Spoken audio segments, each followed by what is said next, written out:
I really had trouble naming this video correctly in the past couple of days. On the one hand, I really want to talk about the hate and unfair criticism against Skull and Bones, and on the other hand, I would really just want to move forward and talk about what Ubisoft has planned for this year. So why not talk about both? If you're not interested in half of the video, I have marked the chapters and you will be able to skip to the roadmap using the chapter links in the description below. Also, at the end of the video, I have a little hint where you can get keys for free cosmetics right now. These are limited in time and quantity though. Ubisoft's new title and IP Skull and Bones is now out for a few days and has always been put into a lot of negative light on social media, YouTube and other media outlets. Topics are, for example, the game being boring, not as big as Sea of Thieves in regards of story and features, game being broken, and probably the most weird accusation, it is Ubisoft. We cannot really argue if the game is being boring or not, as this is a very personal assessment. What we can argue about is that the story and the base game does not seem to be very fleshed out. However, also,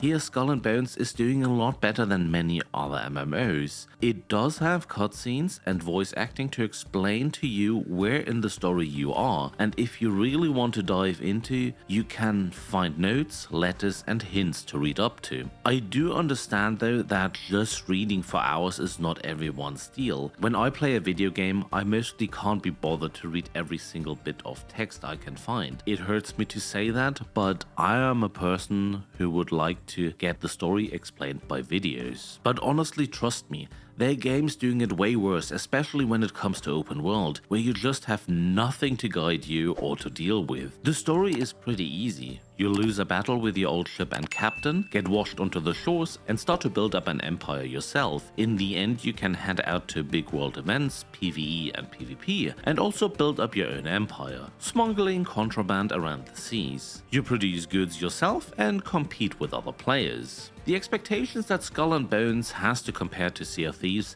have to stop though. Skull and Bones is, from the concept, not anywhere like Sea of Thieves. What these two games have in common, you have a ship and you play pirate, and that is mostly it. If you really want to compare Skull and Bones with any other game, I would say compare it to somewhat like EVE Online, but with pirates and boats. I have mixed feelings that you cannot board other ships and cannot just jump overboard and swim to the next island, but on the other hand, if I think further about it, the game does not need this kind of gameplay, as the game is centered around your ship and not your character. Your character is just there for storytelling purposes and to look good. One point is the statement, "It is Ubisoft, don't buy it," and how often have we heard that already? Hogwarts Legacy, Atomic Heart, Palworld and many other games. Just stop it. Let me put it simple, if you don't like the company behind the game, sure, don't buy the game, but don't act hypocritical, because if you want to boycott bad companies, you would need to stop consuming products in the entertainment sector very much entirely. Now to something more positive. The Skull and Bones release was pretty successful.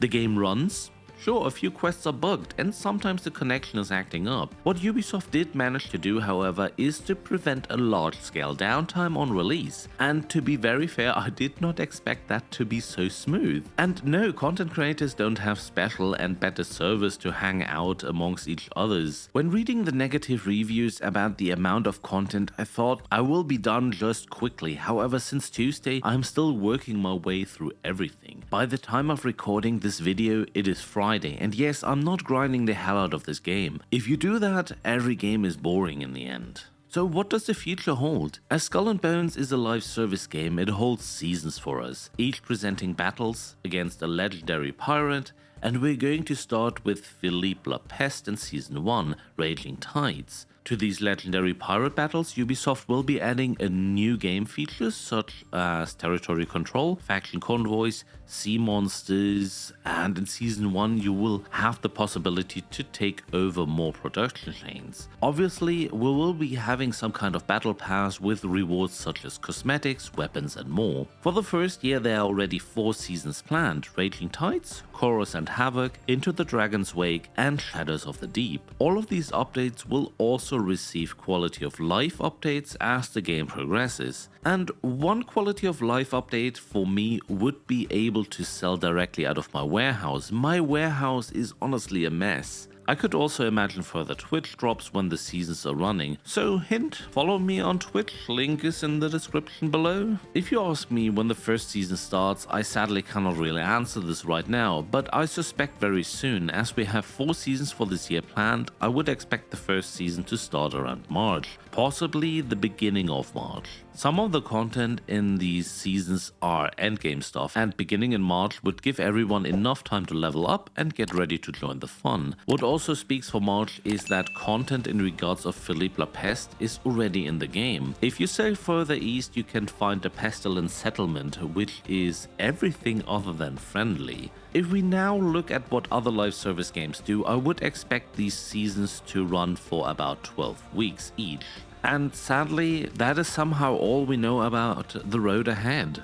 One little remark, if you're interested in my videos, feel free to join the Discord. The link is in the description below, and in regards of Skull and Bones, I am also posting keys for free cosmetics when Ubisoft provides them. So thank you very much for watching. Please drop your opinion on this game into the comments below. And other than that, don't forget to like this video and subscribe to my channel, as I'm close to hitting some very important goals on YouTube, and you can help me out with this.